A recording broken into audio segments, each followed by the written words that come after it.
وہ بیچارہ شخص مر گیا ہے. آج کی تاریخ میں ہم محمد صلی اللہ علیہ وسلم سے بھی نہیں مان سکتے.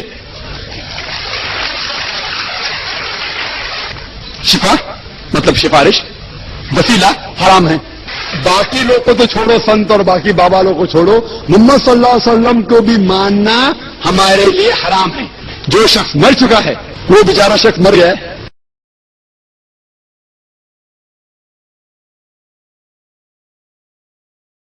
يا أيها النبي إنا أرسلناك شاهدا ومبشرا ونذيرا.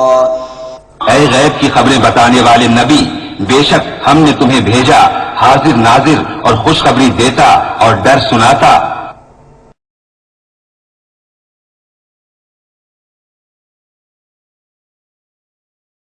جنہوں نے اپنا مطلب مذہب کو ڈیپلی نہیں دیکھا ہوتا، نہیں جانا ہوتا، سنی سنائی باتیں ان کے ذہن میں ہوتی ہیں.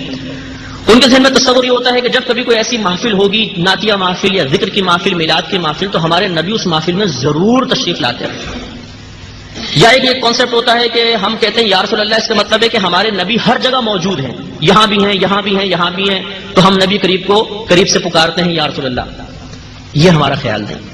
پہلی بات یہ کہ یہ مسلمانوں کا عقیدہ نہیں ہے کہ جب بھی کوئی محفل ہوگی ہمارے نبی ضرور اس میں تشریف لاتے ہیں. یہ ہمارا عقیدہ نہیں. ہمارا یہ عقیدہ ضرور ہے کہ اگر ہمارے نبی تشریف لانا چاہیں تو اللہ کی عطا سے تشریف لا سکتے ہیں. اس میں فرق ہے. لاتے ہیں اور لا سکتے ہیں، اس میں فرق ہے. لاتے ہیں کا مطلب کہ لازم لاتے ہیں، لا سکتے ہیں کا مطلب کہ لازم نہیں ہے کہ آئیں، لیکن آنا چاہیں تو اللہ کی عطا سے تشریف لا سکتے ہیں. یہ فرق ملحوظ رہے. اسی طریقے سے یہ کہنا کہ ہمارے نبی ہر جگہ موجود ہیں اور جسمانی لحاظ سے یہ تسلیم کرنا کہ ہمارے نبی ہر جگہ حاضر و ناظر ہیں، اس کا مطلب یہ سمجھنا کہ ہر جگہ موجود ہیں، یہاں بھی ہیں، یہاں بھی، یہاں بھی ہیں، یہ مسلمانوں کا عقیدہ نہیں.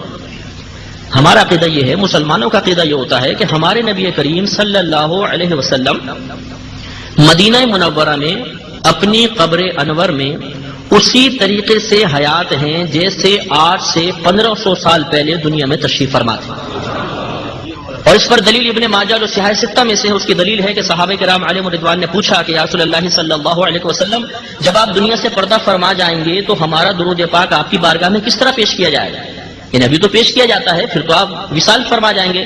تو نبی کریم صلی اللہ علیہ وسلم کے الفاظ کریمہ کا مفہوم یہ ہے، آپ نے ارشاد فرمایا کہ اللہ تبارک و تعالی نے زمین پر انبیاء علیہم السلام کے اجسام کا کھانا حرام فرما دیا ہے. تمام نبی زندہ ہیں، اللہ تعالیٰ انہیں قبر میں رزق عطا فرماتا ہے. تو ہمارے نبی کریم ہیں مدینہ منورہ میں، ہم یہاں سے کہتے ہیں یا رسول اللہ، اور ہمارا مسلمانوں کا نظریہ یہ ہوتا ہے کہ اللہ کی عطا سے اللہ کے نبی جیسے قریب کی آواز سن لیتے ہیں ایسے دور کی آواز بھی سن لیتے ہیں. تو اب یہ مطلب جو مسلمانوں کا ایک نظریہ ہے کہ ہمارے نبی مدینہ منورہ میں ہماری آواز کو سن لیتے ہیں، کیا یہ نظریہ رکھنا شرک تو نہیں؟ ہم غور کرتے ہیں. تو پہلی بات یہ کہ بھئی اعتراض یہ ہوتا ہے، دیکھیں اللہ تعالیٰ دور کی آواز سن سکتا ہے، دور و نزدیک کی.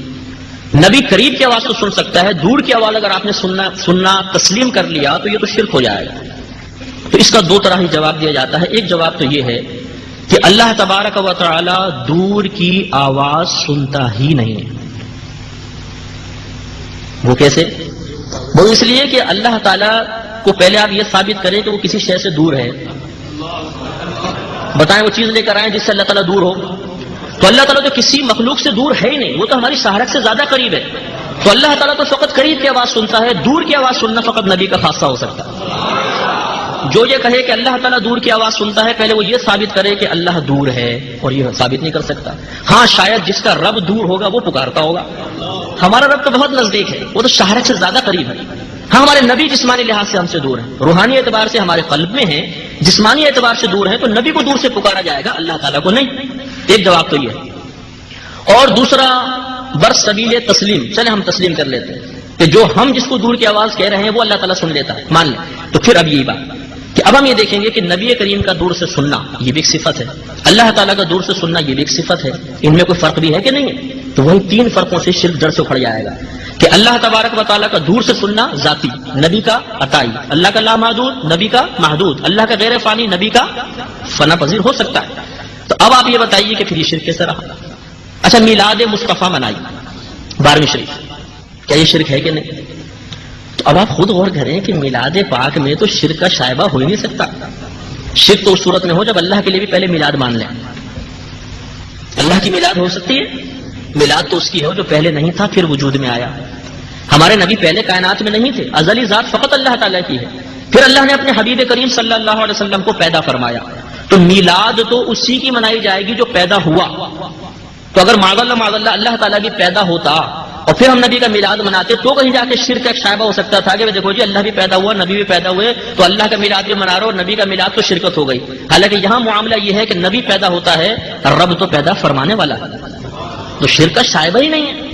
ابھی اتنی مطلب یہ کہ ایک غلط تاثر ہمارے ذہن کے اندر قائم ہو گیا ہے کہ بلا سوچے سمجھے ہم بات کرتے ہیں اور مسلمان کو کافر و مشرک کہہ دیتے ہیں.